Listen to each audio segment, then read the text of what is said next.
Friends, welcome to my channel.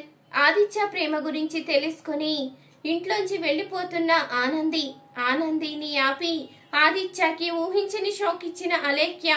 అసలు ఇదంతా ఎలా జరిగింది తెలుసుకునే ముందు ఇప్పటి వరకు మా వీడియోను కనుక లైక్ చేయకపోతే ఒక్క లైక్ చేయండి. మా ఛానల్ ని సబ్స్క్రైబ్ చేసుకుని పక్కనే ఉన్న గంట సింబలపై ఆల్ అని క్లిక్ చేయండి. అప్పుడే మేము పెట్టే ప్రతి వీడియో మీరు మిస్ కాకుండా చూసేవచ్చు. ఇక ఆదిత్య ఆనంది ఇద్దరు కూడా హాస్పిటల్కి అయితే వెళ్తారు. ఇంతలో ఇక హాస్పిటల్లో అలేఖ్య అయితే ముందుగా పద్మావతిని అయితే చూస్తుంది. పద్మావతిని చూసి ఇక తనైతే గుర్తు చేసుకుంటుంది, పెద్దని కూడా ఇక్కడే ఉన్నాడు. నేను యాక్సిడెంట్ అయిన తర్వాత వీళ్ళ దగ్గరే కదా ఉన్నది, వీళ్ళు ఇక్కడే ఉన్నారా? ఇప్పుడే వెళ్తాను, అయినా నేను వీళ్ళ దగ్గరికి ఎలా వచ్చాను అంటూ ఆలోచిస్తూ ఉంటుంది అలేఖ్య. అప్పుడే ఆనంది అయితే వస్తుంది. ఆనందిని చూసి ఇక అలేఖ్య అయితే మొత్తం గుర్తు చేసుకుంటుంది. అవును, నేను యాక్సిడెంట్ అయి పడి ఉంటే ఈ అక్కే కదా నన్ను హాస్పిటల్కి తీసుకువెళ్ళి ట్రీట్మెంట్ చేయించి పెద్దనాన్న తాయిన కాడ పెట్టింది.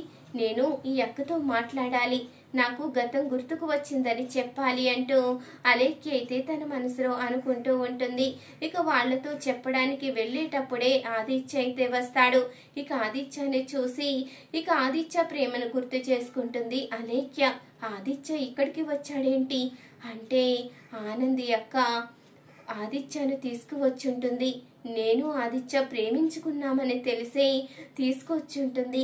ఆనంది అక్క ఎంత మంచిదో అంటూ తన మనసులో అనుకుంటూ మురిసిపోతూ ఉంటుంది.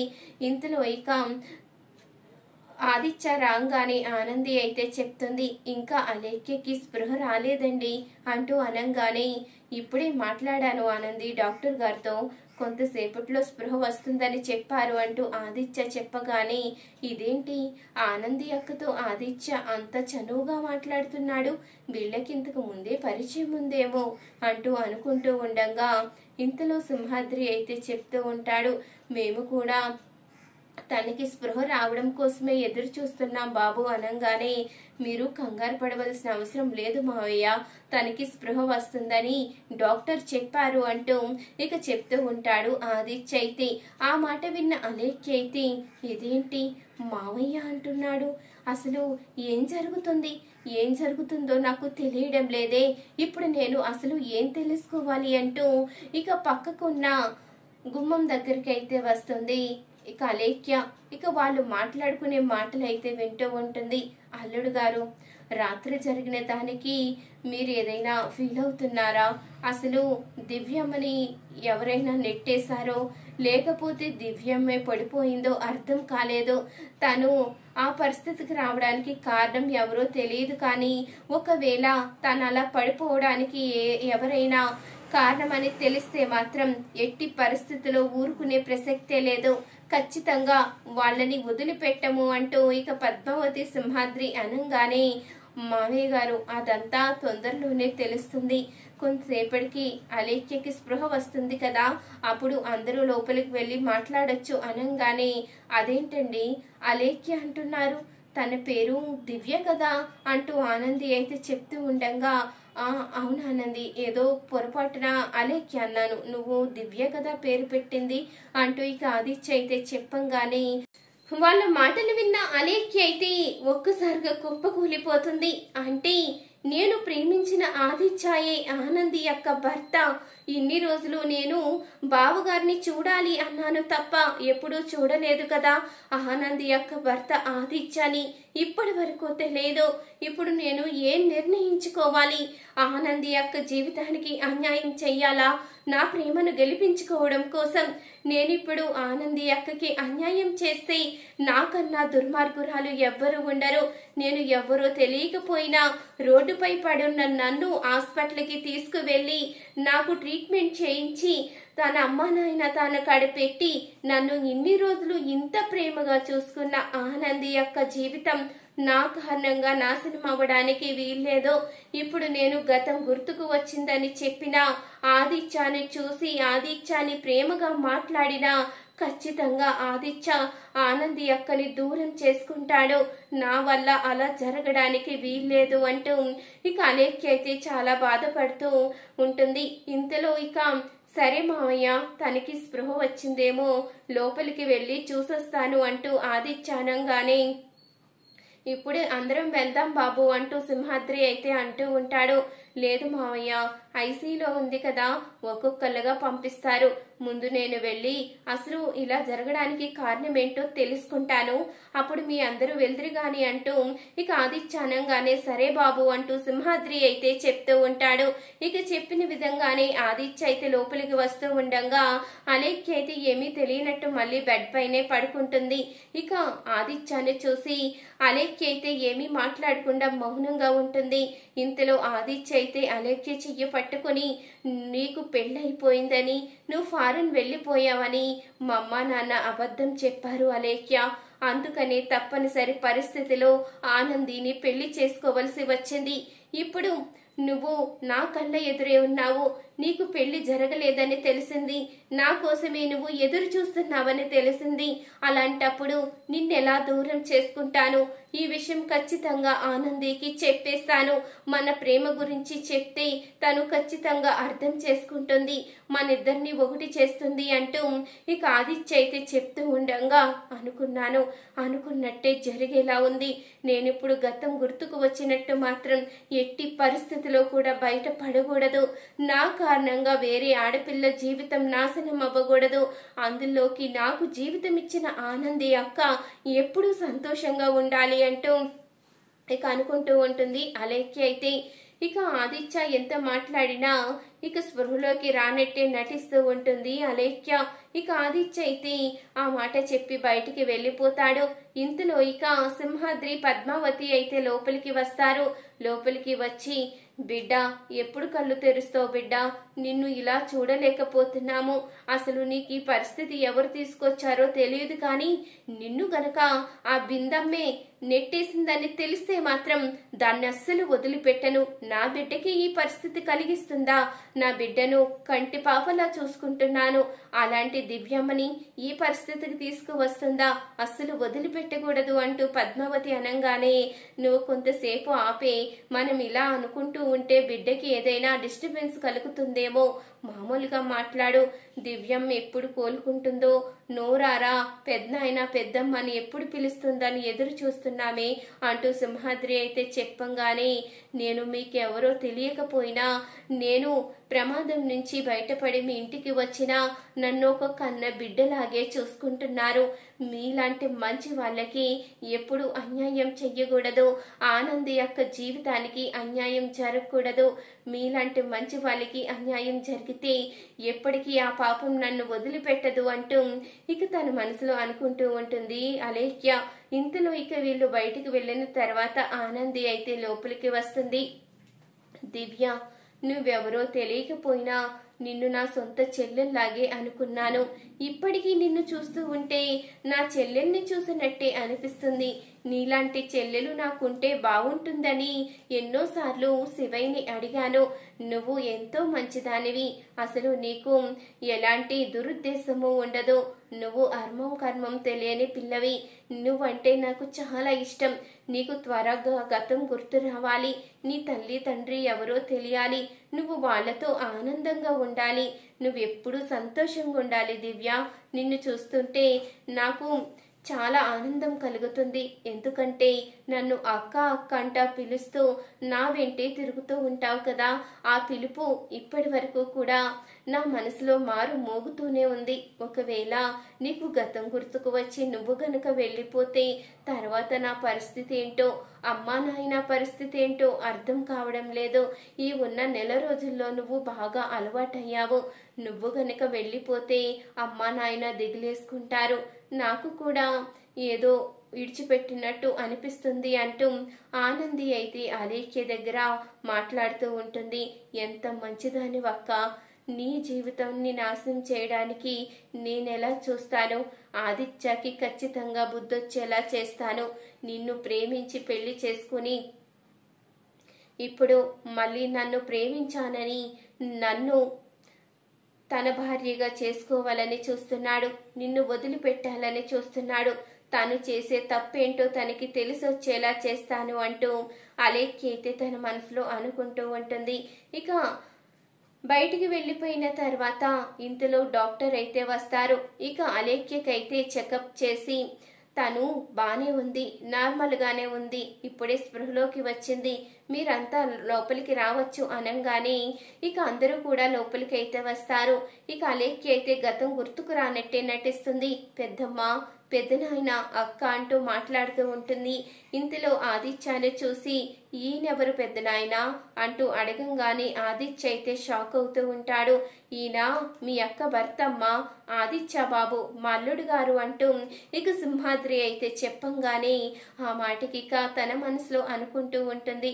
అర్థమైంది పెద్దనాయన, ఆనంది అక్క భర్త అని, అందుకే నాకు గతం గుర్తుకు వచ్చినా గుర్తు రానట్టే నటిస్తున్నాను అంటూ అనంగానే ఇంతలో ఇక సింహాద్రి అయితే అడుగుతూ ఉంటాడు. బిడ్డ ఇప్పుడు ఎలా ఉంది బిడ్డ, ఇప్పుడు బానే ఉందా, నీకు ఇలా అవడంతో చాలా కంగారు పడ్డాం తెలుసా అంటూ సింహాద్రి అయితే చెప్తూ ఉండగా, నాకు తెలుసు మీరు ఎంత కంగారు పడతారో నేను అర్థం చేసుకోగలను, అందుకనే నేను మౌనంగా ఉన్నాను అంటూ ఇక తన మనసులో అనుకుంటూ ఉండగా ఇంతలో డాక్టర్ అయితే చెప్తారు తనని డిశ్చార్జ్ చేస్తామని. సరే ఇంటికి తీసుకువెళ్తాము, డిశ్చార్జ్ చెయ్యండి అంటూ సింహాద్రి పద్మావతి అయితే చెప్తారు. ఇక ఆదిత్య అయితే చెప్తాడు, మావయ్య గారు తనని మా ఇంటికి తీసుకుని వెళ్తాము, ఇప్పుడు తనకి మా ఇంటి దగ్గర ఉండే చాలా అవసరం ఉంది, అందుకనే కొన్ని రోజులు అక్కడికి తీసుకువెళ్తాము అంటూ ఆదిత్య చెప్పంగానే, అది కాదు బాబు మీకెందుకు శ్రమ, మేమున్నాం కదా, బిడ్డ లేకుండా మేము ఉండలేము, తనని మా ఇంటికే తీసుకువెళ్తాము అంటూ చెప్పంగానే, ఈ ఒక్కసారికి నా మాట వినండి, తనని మా ఇంటికి తీసుకువెళ్తాను, అమ్మ కూడా చెప్పింది తనని తీసుకురమ్మని అంటూ ఇక అనంగానే, సరే బాబు మీరు ఇలా అడుగుతూ ఉంటే మేము కాదనలేము కదా, తీసుకువెళ్ళండి అంటూ ఇక సింహాద్రి పద్మావతి అయితే చెప్తారు. ఇక సింహాద్రి పద్మావతి చెప్పినందుకు ఆదిత్య అయితే అలేఖ్యను తీసుకొని ఇక ఆనంది అలేఖ్యతో పాటు ఇంటికైతే వస్తాడు. అది చూసిన సునంద, శశికాంత్ అయితే షాక్ అవుతూ ఉంటారు. ఇదేంటి అలేఖ్య, నిజమే కదా, నేనే యాక్సిడెంట్ చేశాను, ఈరోజు తను ప్రాణాలతో ఉంది అంటే దానికి కారణం ఆనంది, ఇప్పుడు ఆనంది జీవితం ఏ మలుపు తిరగబోతుందో అర్థం కావడం లేదు, ఆదిత్య మనసు ఏ విధంగా మార్చుకోబోతున్నాడో తెలియడం లేదు అంటూ సునంద, శశికాంత్ అయితే బాధపడుతూ ఉంటారు. ఇంతలో అలేఖ్యను లోపలికి అయితే తీసుకుని వెళ్తుంది ఆనంది. ఇక ఆదిత్య అయితే బయటికి వచ్చి బాధపడుతూ ఉండగా ఇక సునంద, శశికాంత్ అయితే బయటికి వస్తారు. ఆదిత్య నువ్వు బాధపడతావని తెలిసే నిన్ను ఓదారుద్దామని నీ దగ్గరికి వచ్చాము అంటూ అనంగానే, ఎలా ఓదారుస్తారు, నేను నా అలేఖ్యను చూసిన తర్వాత గతం నన్ను చుట్టుముడుతుంది, నా అలేఖ్యను నేను దూరం చేసుకోలేకపోతున్నాను, ఇప్పుడు నేను తనని దూరం చేసుకోలేను, అలాగని ఏ కల్మసం లేని ఆ దేవతని మోసం చెయ్యలేను అంటూ ఆదిత్య చెప్తూ ఉండగా ఇంతలో ఇక ఆనంది అయితే బయటికి వస్తుంది. ఇంతలో వీళ్ళ మాటలైతే వినబడతాయి. ఏంటి ఆదిత్య, నువ్వు ప్రేమించిన అమ్మాయి అలేఖ్య వచ్చిందని ఇప్పుడు ఆనందిని దూరం చేసుకుంటాను అంటే అది చాలా పెద్ద పాపం రా, ఆనంది మంచి అమ్మాయి, అలాంటి దేవత ఇంటి కోడలవ్వడం మన అదృష్టం, ఒక్కసారి ఆలోచించుకో ఆదిత్య, నువ్వు చేస్తున్నది తప్పు అని నీకే అనిపిస్తుంది, ఆనంది లాంటి మంచి అమ్మాయి నీ భార్య అవ్వింది అంటే నువ్వు ఏ జన్మలోనూ ఏ పుణ్యమో చేసుకుని ఉంటావు, అది గుర్తు పెట్టుకో అంటూ అనంగానే, లేదు డాడీ ఆనంది మంచిదే, నేను కాదనడం లేదు, అలాంటి అమ్మాయి దొరకడం ఎవరికైనా అదృష్టమే, అలాగని నేను ప్రాణంగా ప్రేమించిన అమ్మాయిని దూరం చేసుకోలేను కదా, నేను అలేఖ్యని ప్రేమించాను, తనని పెళ్లి చేసుకోవాలి అనుకుంటున్నాను, మీరు చెప్పిన ఒకే ఒక అబద్ధం కారణంగా ఆ రోజు ఆనంది మెడలో తాళి కట్టాను తప్ప, లేకపోతే అసలు మీరు ఎంత బలవంతం పెట్టినా ఆనంది మెడలో తాళి కట్టుండేవాణ్ణే కాదు, నన్ను క్షమించండి, నా మనసు మార్చుకోలేను అంటూ ఇక ఆదిత్య అయితే చెప్పేయంగానే ఈ మాటలు విన్న ఆనంది అయితే ఒక్కసారిగా కుప్పకూలిపోతుంది. అంటే ఇప్పుడు ఇంట్లో ఉన్న దివ్య అలేఖ్యాయ, ఈయన ప్రేమించిన అమ్మాయ, అందుకని అమ్మాయి పట్ల అంత శ్రద్ధ చూపిస్తున్నారా, నేను ఇప్పుడు ఏం చెయ్యాలి, ఏ నిర్ణయం తీసుకోవాలి, ఆయన మనసులో లేనప్పుడు నేను ఇక్కడ ఉండాలా లేకపోతే ఆయన నా భర్త కాబట్టి ఆయన ప్రేమను సాధించుకోవాలా, ఏం చెయ్యాలి అంటూ ఆలోచిస్తుంది. ఇక ఇంతకు ముందే అలేఖ్య అయితే ఆనంది దగ్గర మాట తీసుకుంటుంది. నేను గతం గుర్తుకు వచ్చిన తర్వాత ఏదడిగినా నువ్వు ఇవ్వాలి అంటూ అనంగానే ఇక అలేఖ్యకైతే మాటిస్తుంది ఆనంది. ఇక ఆ మాట అయితే గుర్తుకు వస్తుంది. ఇప్పుడు అలేఖ్యకి గతం గుర్తుకు రాలేదు కాబట్టి అడగలేదు. ఒకవేళ గతం గుర్తుకు వస్తే ఖచ్చితంగా నా ఆదిత్యాన్ని నాకు ఇచ్చి అని ఖచ్చితంగా అడుగుతుంది. అలాగని నేను ఇప్పుడు ఆదిత్య గారి మనసు బాధ పెట్టలేను. వీళ్ళిద్దరూ ప్రాణంగా ప్రేమించుకున్నామంటున్నారు. ఒకరినొకరు వదిలి ఉండలేనంత ప్రాణంగా ప్రేమించుకుని పెళ్లిపీటల దాకా వచ్చిన తర్వాత యాక్సిడెంట్ కారణంగా ఇదంతా ఆగిపోయిందని అర్థమైంది. ఆయన మనసులో నాకు చోటు లేదని తెలిసిపోయింది. ఇప్పుడు ఇక్కడే ఉంటానని చెప్పి ఆయన్ని బాధ పెట్టలేను. జీవితాంతం నేనే బాధపడతాను. ఆయన సంతోషంగా ఉండాలి అంటూ ఇక ఆనంది అయితే తన సూట్ కేసు తీసుకుని బయటికైతే వస్తుంది. ఇక బయటికి రాగానే ఆనంది సూట్ కేసుతో రావడం చూసి సునంద, శశికాంత్, ఆదిత్య, చైతన్య కూడా షాక్ అయి చూస్తూ ఉంటారు. ఏమైంది, నువ్వు లగేజీతో బయటకు వచ్చావేంటి అంటూ సునంద అనంగానే, అత్తయ్య గారు ఏదైనా రాసి పెట్టి ఉండాలి కదా, నేను ఇంటి కోడలు అయ్యానని ఎంతగానో సంతోషపడ్డాను. కానీ ఇప్పుడు అర్థమవుతుంది నాకు అదృష్టం లేదు, నేనొక నష్ట జాతకురాల్ని అని. చిన్నప్పుడే తల్లి తండ్రికి దూరం అయ్యాను. ఇప్పుడు నాకు ప్రాణం అనుకున్న భర్త మనసులో నాకు చోటు లేదని, నేను పరాయి వ్యక్తినని అర్థమైంది అత్తయ్య. అలాంటప్పుడు ఇక్కడే ఉండి నేను ఆదిత్య గారిని బాధ పెట్టలేను కదా. తను అలేఖ్యను ప్రేమించారని, తను లేకుండా బ్రతకలేరని అర్థమైంది. ఇక నేను నా నిర్ణయం నేను తీసుకున్నాను. నేనింకా ఇంట్లోంచి వెళ్ళిపోవాలి అనుకుంటున్నాను. నా జీవితం నేను బ్రతుకుతాను. నా కారణంగా ఆదిత్య గారు బాధపడడం నేను సహించలేను. ఆయన ఎప్పటికీ సంతోషంగా ఉండాలి. అందుకనే వెళ్ళిపోతున్నాను అంటూ అనంగానే, ఆగక్క, నువ్వు ఇంట్లోంచి వెళ్ళిపోతే ఎవరు చూస్తూ ఊరుకుంటారు? నువ్వు వెళ్ళిపోతే నేనెలా ఊరుకుంటాను అంటూ అలేఖ్య అనంగానే, అలేఖ్య నీకు గతం గుర్తుకు వచ్చిందా అంటూ అడుగుతూ ఉంటుంది ఆనంది. నాకు హాస్పిటల్లో ఉండంగానే గతం గుర్తుకు వచ్చింది, కానీ ఆ విషయం బయట పెట్టలేదంతే. కానీ ఇప్పుడు బయట పడే అవకాశం వచ్చింది కాబట్టి చెప్తున్నాను. ఏంటి నువ్వు? ఆదిత్య నన్ను ప్రేమించాడని ఒకే ఒక్క కారణంతోనే కదా నువ్వు ఇంట్లోంచి వెళ్ళిపోతున్నావు. కానీ ఆదిత్యాన్ని నేను ప్రేమించలేదే. మరి నేను ప్రేమించినప్పుడు ఇద్దరి అంగీకారం లేకుండా ఆ ప్రేమ ఎలా సక్సెస్ అవుతుంది? ఆదిత్య ఒక్కడు ప్రేమిస్తే సరిపోదు కదా, నాకు కూడా ఆదిత్య అంటే ఇష్టం ఉండాలి కదా. ఒకప్పుడు ఆదిత్యాన్ని ఇష్టపడిన మాట నిజమే, కానీ ఇప్పుడు నా మనసులో ఆదిత్య లేడు అంటూ అలేఖ్య అనంగానే, నిజం చెప్పు అలేఖ్య, నువ్వు ఆనంది గురించి ఆలోచించి అబద్ధం చెప్తున్నావని అర్థమైంది. కానీ నువ్వు నిజం చెప్పు, ఆనంది అర్థం చేసుకుంటుంది, తను చాలా మంచిది అంటూ ఆదిత్య అనంగానే, ఏంటి ఆనంది యొక్క అర్థం చేసుకుంటుందా? మంచిదా? నీ అవసరం కోసం ఆనంది అక్క మెడలో తాళి కట్టావు. మీ అమ్మా నాన్న ఏదో అబద్ధం చెప్పారని నిజం నమ్మేసి నువ్వు ఆనంది అక్కని పెళ్లి చేసుకున్నావు. ఇప్పుడు నేనొచ్చానని, నాకు పెళ్లి జరగలేదని తెలిసి నన్ను పెళ్లి చేసుకోవడం కోసం ఆనంది అక్కని ఇంట్లోంచి వెళ్ళిపోమనడం ఎంతవరకు మంచిది ఒక్కసారి ఆలోచించు. నువ్వు నీ మనసులోంచి మాట చెప్తున్నావా?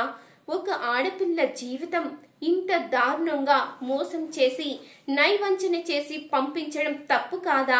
ఒక్కసారి ఆలోచించు ఆదిత్య. నువ్వు నన్ను ప్రేమించుండొచ్చు, కానీ ఇప్పుడు నువ్వు ఆనంది యొక్క భర్తవి. నీకు మరో జన్మ వచ్చింది అంటే అది ఆనంది యొక్క కారణంగా. అది నువ్వు గుర్తు పెట్టుకో. ఇప్పుడు నువ్వు నాకు ప్రేమించిన వ్యక్తిలా అనిపించడం లేదు. నిన్ను చూస్తూ ఉంటే నాకు ఒక మోసగాడి గుర్తుకు వస్తున్నాడు. నిన్ను అంత ప్రాణంగా ప్రేమించిన ఆనంది అక్కని వెళ్ళిపోమని చెప్పి నాతో జీవితాన్ని పంచుకుంటానని ఎలా మాట్లాడుతున్నావు అంటూ అనంగానే, అది కాదు అలేఖ్య, నువ్వు కూడా నన్ను ప్రేమించావు కదా, మరి ఎందుకు నువ్వు ఇలా మాట్లాడుతున్నావు అంటూ ఆదిత్య అనంగానే, నిన్ను ప్రేమించిన మాట నిజమే, కాదనడం లేదు. అది ఒకప్పుడు. నేను యాక్సిడెంట్ అయి గతం మర్చిపోయాను. ఆ గతం మర్చిపోయినప్పుడు నేను శ్రీనుని ఇష్టపడ్డాను. శ్రీనుని ప్రాణంగా ప్రేమించాను. ఇప్పుడు గతం గుర్తుకు వచ్చిందని మళ్ళీ నిన్ను ప్రేమించమంటే ఎలా కుదురుతుంది ఆదిత్య? నేను శ్రీనిను దూరం చేసుకోలేను. కావాలంటే ఇంకో చూడు, శ్రీనికి లవ్ లెటర్ కూడా రాశాను అంటూ తను రాసిన లెటర్ అయితే ఆదిత్య చేతిలో పెడుతుంది. ఆ లెటర్ చూసి ఆదిత్య అయితే ఒక్కసారిగా షాక్ అవుతాడు. ఆ విధంగా అలేఖ్య అయితే ఆదిత్యకి షాక్ ఇస్తుంది. చూసారు కదా ఫ్రెండ్స్, రాబోయే కథలో ఖచ్చితంగా ఇలాగే జరగబోతుంది. ఇలాగే జరగాలి అనుకునేవారు మా వీడియోని తప్పకుండా ఒక లైక్ చేయండి. మా ఛానల్ ని సబ్స్క్రైబ్ చేసుకుని పక్కనే ఉన్న గంట సింబలపై ఆల్ అని క్లిక్ చేయండి. అప్పుడే మేము పెట్టే ప్రతి వీడియో మీరు మిస్ కాకుండా చూసేవచ్చు.